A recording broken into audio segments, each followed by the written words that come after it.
For me, it is a great privilege to come here today and participate in this anniversary occasion.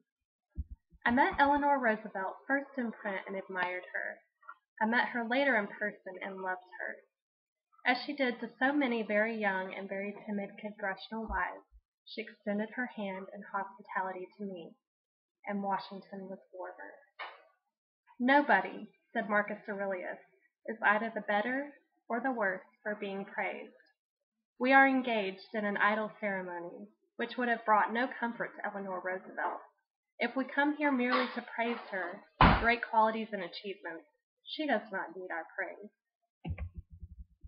All of us are familiar with people who are the partisans of departed virtue, but are afraid to defend an unpopular truth today. Mrs. Roosevelt never stood with this timid company.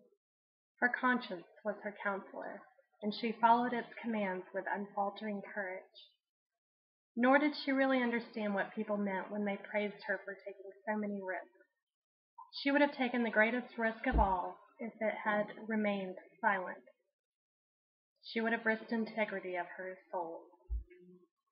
A rabbi of the Jewish community in Berlin under the Hitler regime once said, "The most important thing I learned is that bigotry and hatred are not the most urgent problems.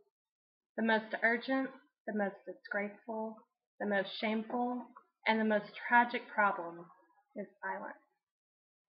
Eleanor Roosevelt taught us that sometimes silence is the greatest sin. Although she thought not of abstract rights, she always thought of living wrongs. I watched her at close range one day when she spent 2 hours helping the 75th Congressional Club give a benefit luncheon to buy a wheelchair for a crippled boy.